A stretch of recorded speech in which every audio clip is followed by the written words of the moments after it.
నమస్తే, welcome to Andhraprabha TV. నేను సౌజన్య ఉత్తరాల. సో ఐటీ రైట్స్ అనేటువంటివి రాజకీయ నాయకుల మీద జరిగింది, లేదంటే ఒక బిజినెస్ మ్యాగ్నెట్ ఆరెల్స్ పారిశ్రామికవేత్తల మీద జరిగిందని జనరల్గా ఎక్కువగా వింటూ ఉంటాం. కానీ నిన్న జరిగినటువంటి ఐటీ రైట్స్ ఏవైతే ఉన్నాయో ఫిలిం ఇండస్ట్రీలో ఉన్నటువంటి ప్రొడ్యూసర్స్ పైన, ఆ ప్రొడక్షన్ హౌస్ సంస్థల పైన కొంచెం అందరినీ కూడా అటు సైడు చూసేలాగా చేస్తోంది. మరి ఈ అంశానికి సంబంధించి వారి అభిప్రాయాన్ని, వారి విశ్లేషణని మనతో పంచుకోవడానికి ఈరోజు మనతో పాటు ఉన్నారు సీనియర్ ఫిలిం జర్నలిస్ట్ నారాయణ రాజు గారు ఉన్నారు. వారితో మాట్లాడదాం. నమస్తే అండి. అంటే రాజకీయ నాయకుల పైన ఎలా అయితే ఐటీ రైట్స్ అయితే మాట్లాడుకునే వాళ్ళు జనాలు, సో ఫిలిం ఇండస్ట్రీకి సంబంధించినటువంటి ప్రొడక్షన్ హౌసెస్ పైన, at the same time producers పైన, దిల్ రాజు గారికి ఇంటికి సంబంధించి వాళ్ళ స్నేహితులు, వాళ్ళ బంధువుల ఇంట్ల పైన కూడా ఐటీ సోదాలు జరిగాయి అన్నట్టుగా తెలుస్తుంది. సుకుమార్ గారికి సంబంధించి ఇప్పుడు చేస్తున్నారు అన్నట్టుగా అప్డేట్స్ అంటున్నారు. సో అసలు ఎందుకు ఇంత అర్జెంటుగా, అంత ఎమర్జెన్సీగా ప్రొడ్యూసర్స్ పైన ఐటీ రైట్స్ చేయాల్సి వచ్చింది అనుకోవచ్చు? ఇప్పుడు మీరు అన్నట్టు సహజంగా పొలిటీషియన్ల మీద, బిజినెస్ మెన్ల మీద కూడా కొన్నిసార్లు జరుగుతుంటాయి. అయితే వాళ్లకు రాని ప్రచారం ఈ సినిమా వాళ్ళు సెలబ్రిటీస్ కాబట్టి ఇది కొంత ఎక్కువ ప్రచారానికి వస్తుంది.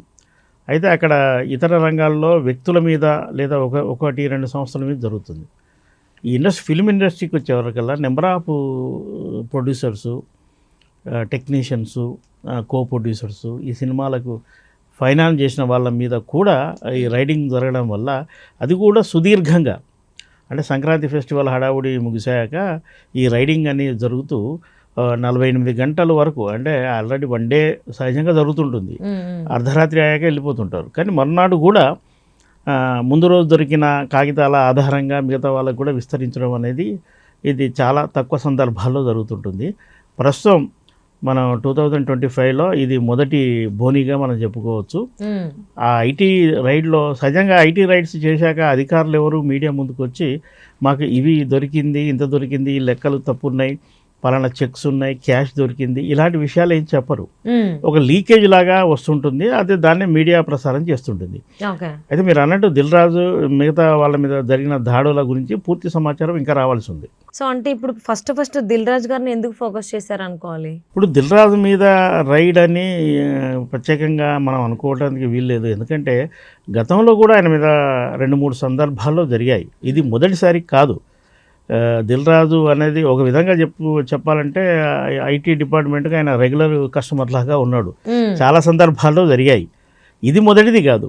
మనం ఇది ఇప్పుడు చర్చనీయాంశం ఎందుకైందంటే ఆయన రీసెంట్గా ఈ సంక్రాంతికి 3 పెద్ద సినిమాలు రిలీజ్ చేయడం, అందులో రెండింటికి ఆయన ప్రొడ్యూసర్ కావడం వల్ల ఈ గేమ్ చేంజర్ అనేది ఒక 500 కోట్లతో తీసినట్టుగా అది ప్రచారం జరుగుతుంది. అంటే చాలా పెద్ద మొత్తం, ఇండియా మొత్తం సినిమా మేకింగ్లోనే చాలా కాస్ట్లీయెస్ట్ సినిమా. అది ఆయనే ప్రొడ్యూస్ చేశాడు. ఆ తర్వాత అంత ప్రొడ్యూస్ చేసి అంత బర్డెన్ ఉన్నప్పటికీ కూడా బాలకృష్ణ నటించిన డాకు మహారాజును ఆయన డిస్ట్రిబ్యూట్ చేశాడు. అంటే దానికి పేమెంట్స్ ఉంటాయి.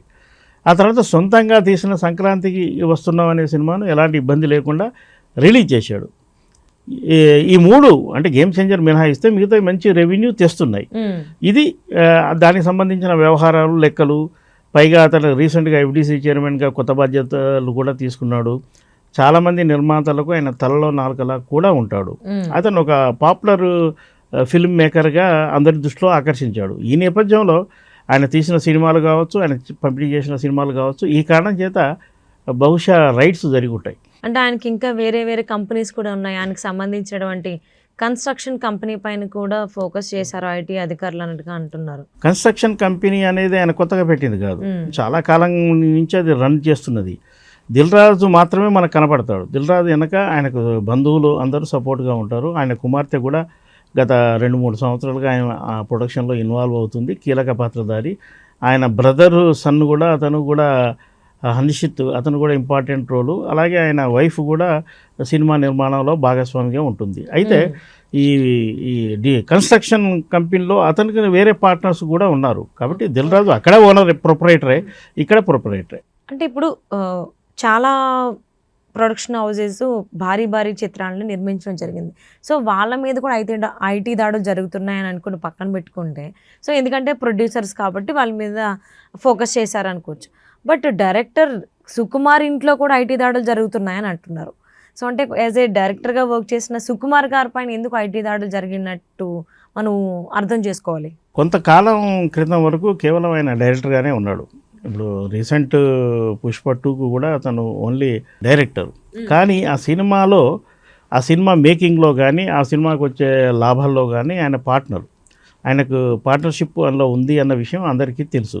పైగా సుకుమార్ రైటింగ్స్ అని ఒక సంస్థను నెలకొల్పి తను నిర్మాతగా ఆయన శిష్యులతో ఆయన సినిమాలు కూడా తీస్తున్నాడు. అంటే ప్రొడ్యూసర్గా కూడా ఉన్నాడు. ఓకే, అతను రైటర్గా, స్క్రీన్ ప్లే రైటర్గా, డైరెక్టర్గా, ఇతర సినిమాలు తీస్తూ నిర్మాతగా ఇలా ఆయన కూడా యాక్టివ్గానే ఉన్నాడు. బహుశా సుకుమార్ మీద జరుగుతున్న రైట్స్ ఈ 4 విభాగాలకు సంబంధించి కూడా అయి ఉండొచ్చు. సో అంటే ఐటీ అధికారులకి లిస్టుకి సంబంధించి మనం చూసుకున్నట్లయితే చిన్నగా ఉందా? ఫిలిం ఇండస్ట్రీకి సంబంధించి చాలా పెద్దగానే ప్లాన్ చేసుకున్నారు అనుకోవాలా? ఇప్పుడు ఐటీ రైట్స్ ఈ రోజున ఒక దిల్ రాజు లేదా మైత్రి మూవీస్ ఇవి మనకు పీపుల్స్ మీడియా ఫ్యాక్టరీ కానీ పీపుల్స్ మీడియా ఆల్రెడీ ఇబ్బందులో ఉంది. మైత్రి మూవీస్ రీసెంట్గా పుష్ప 2 లాంటి పెద్ద సినిమా ఇచ్చింది. అధికారికంగా లెక్కల ప్రకారమే దాదాపుగా 2,000 కోట్లు వసూలు చేసిందని, హీరోకు 300 కోట్లు ఇచ్చారని, డైరెక్టర్కు 100 కోట్లు ఇచ్చారని, అది వాళ్ళు అఫీషియల్గా చెప్పనప్పటికీ ఒక మీడియాలో ఒక ట్రెండింగ్లా అందరికీ తెలిసిన సమాచారమే. దాన్ని వాళ్ళు ఏం ఖండించలేదు ఏ స్టేజ్లో కూడా. లోకల్గా కూడా అంటే రాష్ట్ర స్థాయిలో కూడా తెలంగాణ అండ్ ఏపీలో కూడా అది స్టిల్ హౌస్ఫుల్గా అద్భుతంగా రన్ అయింది. ఓపెనింగ్కు అసలు వివాదం వచ్చింది ఆ సినిమాతో కదా, premiere shows and ticket rates hype చేశారని. అది ఒక అందరి దృష్టిలో ఉంది. అయితే ఒక సినిమా పెద్ద సినిమా వచ్చాక ఇలాంటి రైట్స్ అనేది ఇది కొత్త కాదు. గతంలో 2008లో నాకు తెలిసి పోకిరి సినిమా తర్వాత మహేష్ బాబు ఇంట్లో కూడా రైట్స్ అయినాయి.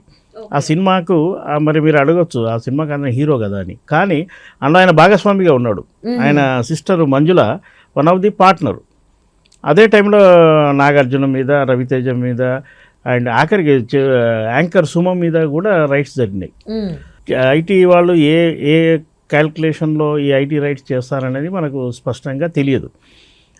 అలాగే అలా వైకుంఠపురం సమయంలో ఆ సినిమాని తీసిన సితారా ఎంటర్టైన్మెంట్ ఆ ప్రొడ్యూసరు హౌస్ మీద కూడా రైట్స్ అయినాయి. ఆ తర్వాత ఏమైనా ఆ రైట్స్ ఇందాక నేను చెప్పినట్టు దాని సంగతి ఎలాంటి సమాచారం మనకు స్పష్టంగా ఉండదు. ఓకే, రైట్స్ అయ్యానని మాత్రం మనకి ఇన్ఫర్మేషన్ తప్ప అసలు ఏం జరిగింది, ఏం చేశారు, ఏమేం వాళ్ళు స్వాధీనం చేసుకున్నారు ఐటీ అధికారులు అనేది మనకి ఇన్ఫర్మేషన్ రాదు. అంటే ఇప్పుడు దిల్ రాజు గారి పేరు బయటకు వచ్చింది, సుకుమార్ గారి పేరు బయటకు వచ్చింది. ఇంకెంతమంది పైన ఐటీ అధికారులు సోదాలు నిర్వహించేటువంటి అవకాశం ఉందనుకోవచ్చు? ఇప్పుడు దిల్ రాజుకు సంబంధించి సోదాలు చాలా సుదీర్ఘంగా చేస్తున్నారు కాబట్టి అక్కడ వాళ్ళకి అందిన సమాచారం ప్రకారం బహుశా ఇంకా విస్తరిస్తే ఆయనకు ఫైనాన్స్ చేసిన వాళ్ళు కావచ్చు, అందులో మనకు తెలియకుండా పెట్టుబడి పెట్టిన వాళ్ళు ఎవరైనా ఉంటే వాళ్ళ మీద కూడా రైట్ చేసే అవకాశాలు ఉన్నాయి. ఆ విధంగా అంటే ఇప్పుడు సుకుమార్ కూడా దిల్ రాజుకు పార్ట్నరే.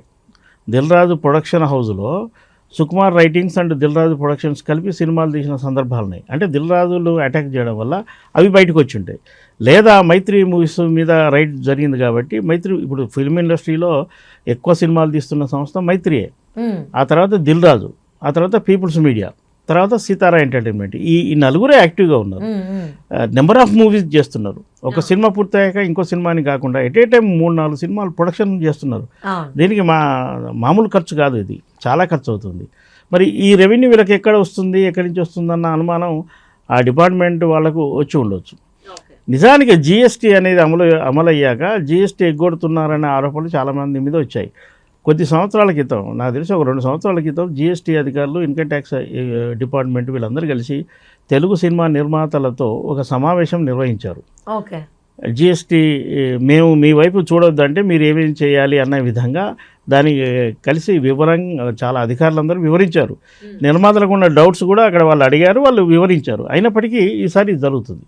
ఓకే, మరి ఇప్పటికైతే దిల్ రాజు గారి పేరు అండ్ సుకుమార్ గారి పేరు వచ్చింది. ఈ లిస్ట్ ఇంకెంత వరకు వెళ్తుంది, ఇంకెంతమంది ఇళ్లలో ఐటీ అధికారులు సోదాలు చేస్తారో చూద్దామండి. థ్యాంక్ యూ సో మచ్ రాజు గారు.